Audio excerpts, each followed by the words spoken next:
Hello, this is Archie Dunlop with Talking Astrology with Archie on Friday, June the 9th, 2023.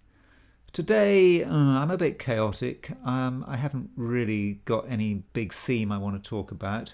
I thought what I might do is just look at a few people in the news and quickly give my view about what might be going on in their lives.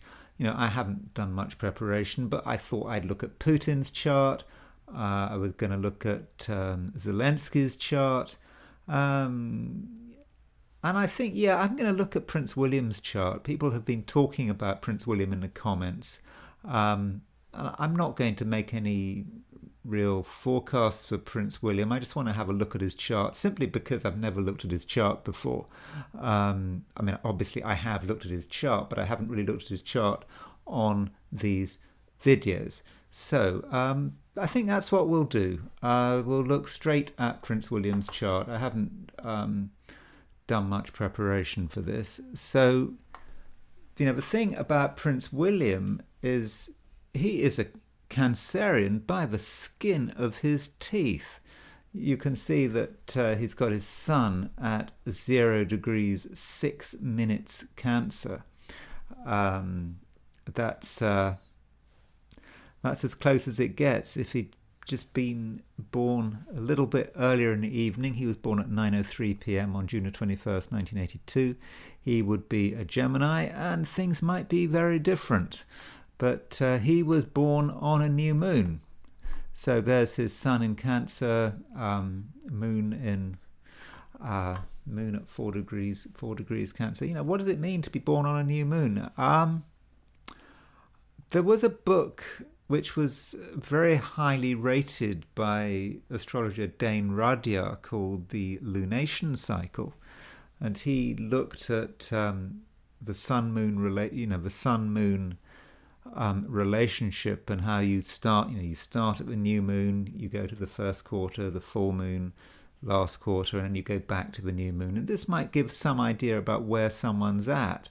And according to his logic, someone who is born on a new moon, they are in a way a newcomer to the cycle. They are still quite young. Perhaps young maybe in quite a karmic sense. And the world is full of stuff, and they haven't got too much baggage. And perhaps this is what he's coming in with. Of course, a new moon is not an entirely fortunate event, because the moon, by definition, is conjunct the sun, and a conjunction with the sun is pretty much the worst position a planet can be in, because it's kind of like burnt out. So you could say that moon in Cancer kind of represents the mother, and so if you're born on a new moon, you could say that the moon is burnt out by the sun. That's one way of looking at it, and that might give one a taste of some of the problems he had later on, specifically with his mother getting killed on August the 31st, 1997. But we look at Jupiter. I think Jupiter's good in this chart. Jupiter is exactly on the midheaven. And so the sun is trine Jupiter. The moon is trine Jupiter. So really, this is incredibly fortunate, even though Jupiter is retrograde. We also notice that he's got his north node in the 7th house, south node in the 1st house. That suggests to me that his, if you like, his karma, his destiny, and whatever is to put himself and his own interests second. It's all about maybe service. I don't know how it relates to his relationship with Kate, but it's about putting the other person first and not feeling you always have to be, not feeling that you always have to be in the limelight. So those are some thoughts on William's chart. Also, something that's quite incredible about the chart is his Venus at 2540 Taurus. So let's look at his mother's chart. His mother had Venus at 2424 Taurus. So, in other words, his Prince William was born on his mother's Venus return, which is really nice. And Venus is strong in Taurus. It's in its own sign. So that perhaps gives him a lot of grounding. I mean, if we look at Harry's chart, he's got his moon at 21 Taurus. So that means that as the moon approached Diana's Venus, she gave birth to Harry. But it would perhaps have been nicer if Prince Harry had had Venus at 21 Taurus. So, that really would have provided a powerful link. Now, as far as other people are concerned, here's Vladimir Putin. Now, the annoying thing about Vladimir Putin is that we don't have a time of birth. Okay, if you look on the internet, you will see time charts, but they're not reliable. If you look at the astro.com, Astrodienst, I think it's Astrodienst's website, it's always given, is it dodgy data? It's not, it's data that cannot be relied on. So we have to say, oh, he was born at noon. And that's all we can do. So at the moment, if we look at what's going on in the world, I mean, let's have a quick look at where Mars is at the moment. Mars is coming up to 1135 Leo, and we can see that at the moment, Putin has Mars squaring his Venus. I think that suggests on his part a certain amount of annoyance, a certain sense that he's brooding. I mean, Putin's Venus in Scorpio is a bit nasty. I mean, I know it's not conjunct with Sun, but you kind of think that Venus in Scorpio is a bit vindictive, and you kind of associate it also with poisoning, and you think of people who have recently, in London, who was, what was his name, Litvinenko, who was killed with radioactive polonium, and there was Navalny, who was hit with nerve gas. I mean, I don't know who was responsible for that. There is a view that this is just the Russian way of doing things. It's not about Putin. It's just about the way Russians did it. I mean, the Russians have been poisoning people for a long time. They have, and poisoning is, cyanide gas, all this kind of stuff. I think in the 50s, if some agent defected, this is what might well happen to them. But that Venus, which can be quite vindictive, Mars is square that Venus at the moment.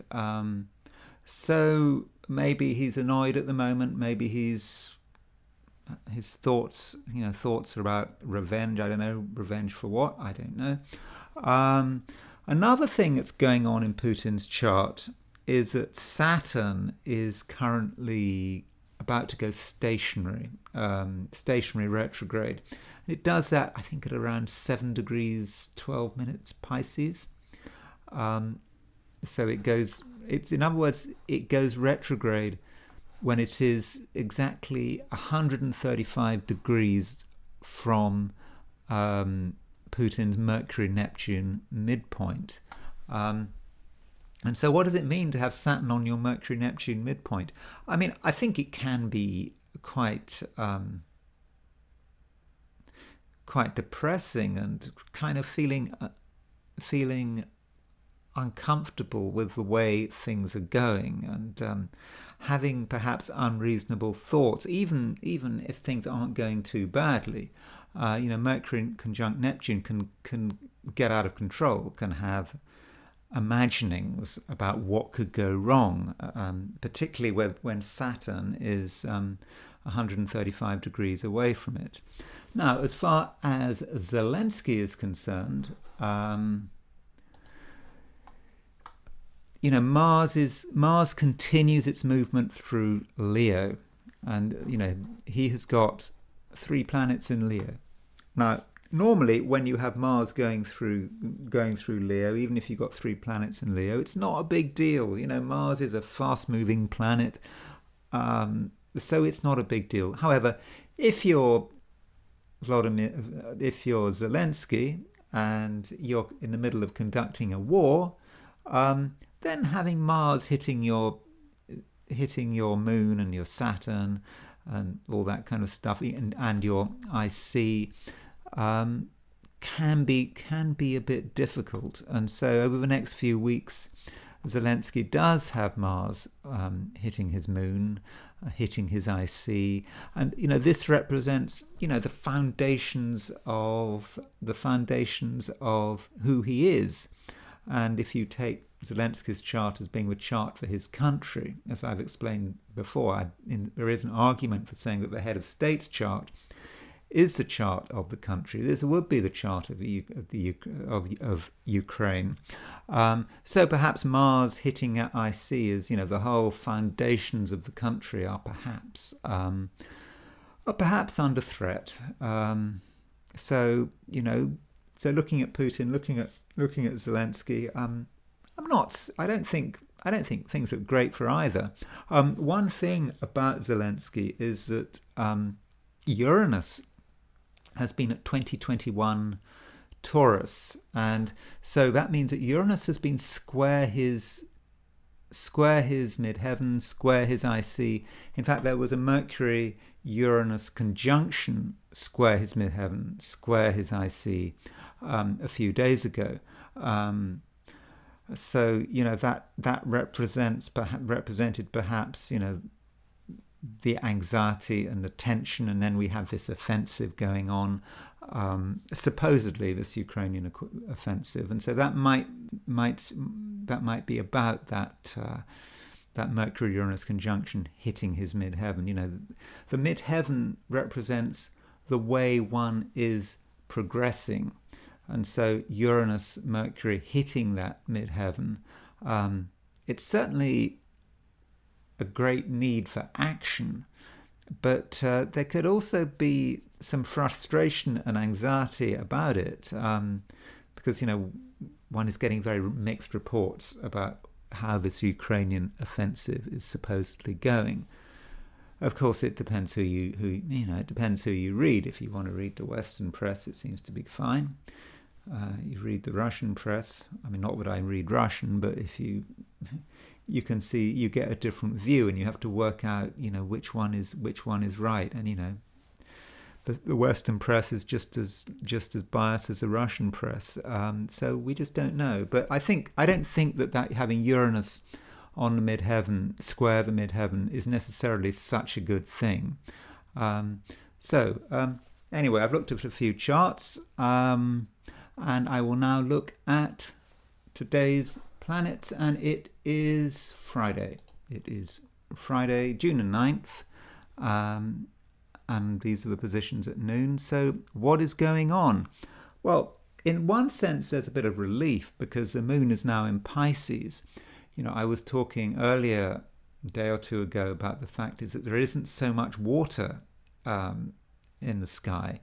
All we've got is Saturn and Neptune in Pisces, and it's all getting a bit dry and not particularly emotional, and some people might not like that. And you could say, well, moon is now in Pisces, so there's greater flow.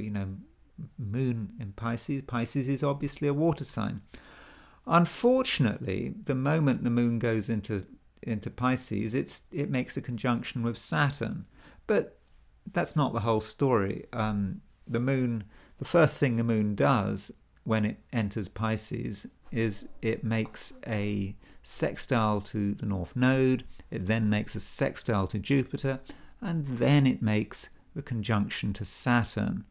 So, what does this mean? Moon sextile Jupiter is very lucky. And the sextile is actually about talent. It's putting our abilities to work. Not just expecting the universe to give us everything on a silver platter. It's actually working hard to maximize our luck. And if we do this, and we're very disciplined, I think we'll be fine. Because, Moon conjunct Saturn might seem a bit grim, but as Jupiter is involved, I think this is about getting rewarded for hard work. And when things get tough, we've just got to have the vision to see it through. Notice that, Jupiter is conjunct the North Node in Taurus.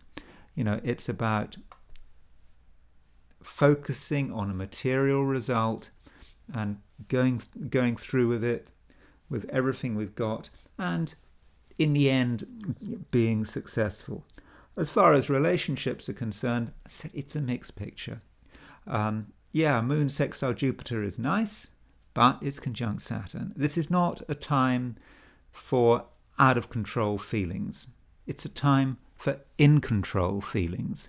So yes, we can be emotional, but we can't be emotional to the extent where we lose control, because if that happens, Saturn will intervene.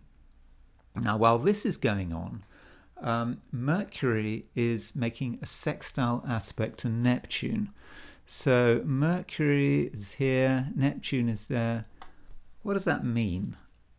Well, Mercury is a planet of communication. Neptune is quite a spiritual planet, and because it's a sextile, it's a sextile fortunate aspect.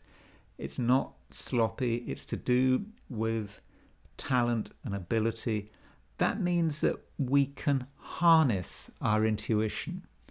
So if we have a feeling about something, maybe it's a telepathic flash, it's not just some vague fantasy. We can actually go and do something about it. Or, even if we have a dream.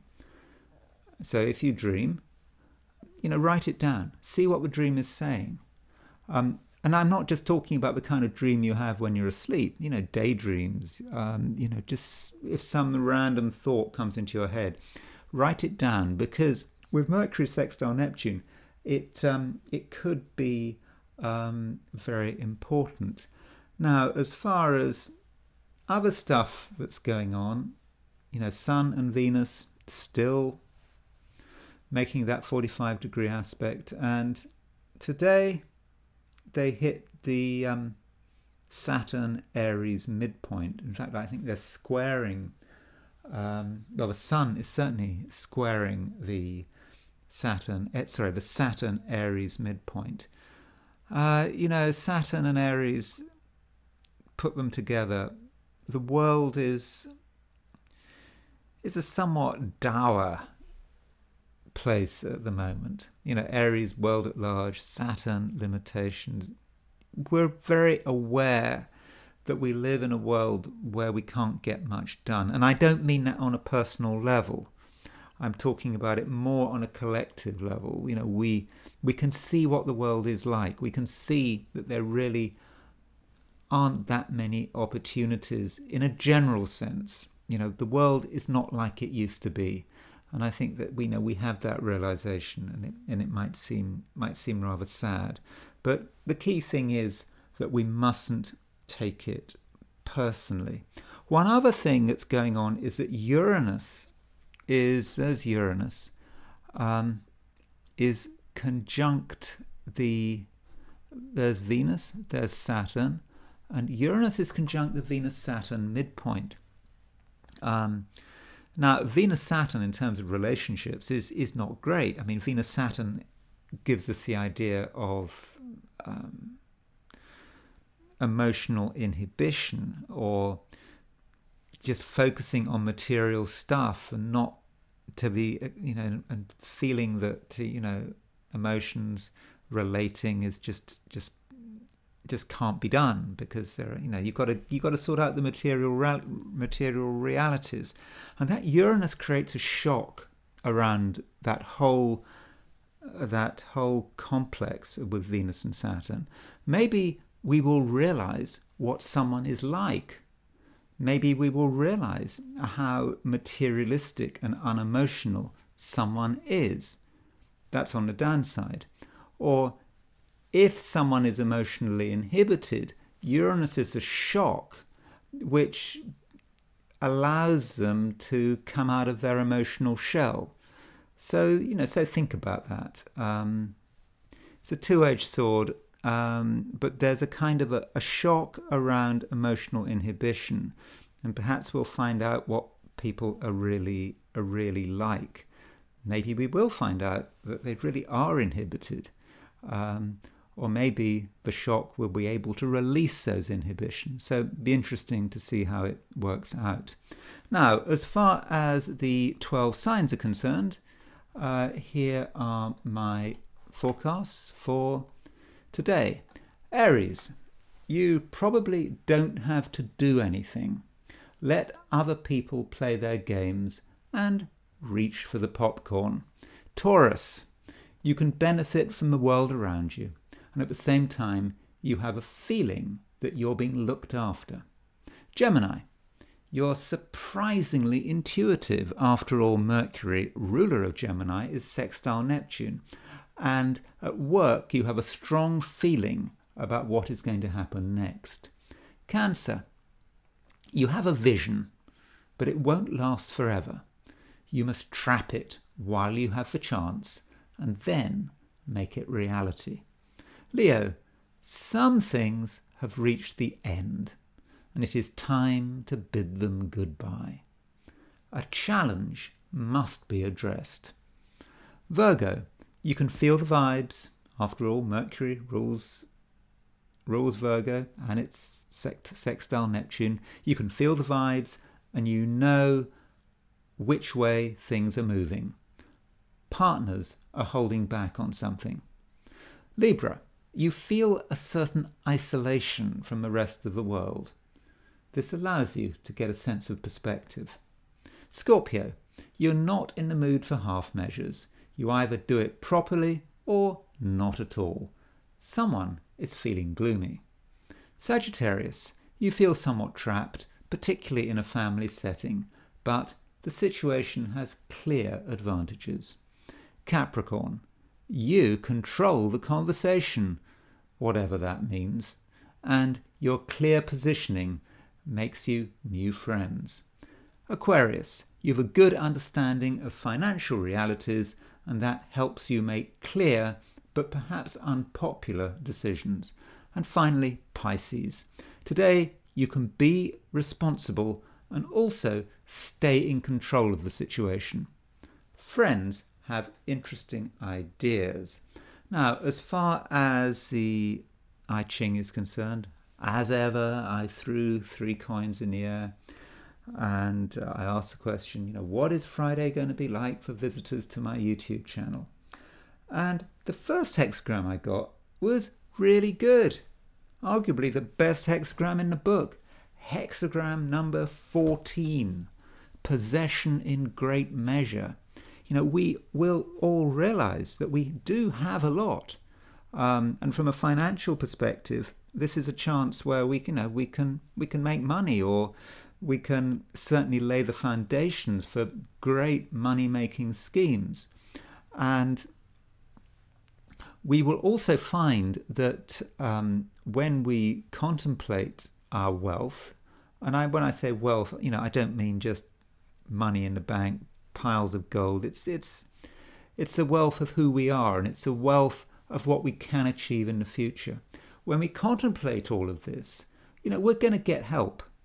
People are prepared to help us make the most of our material potential.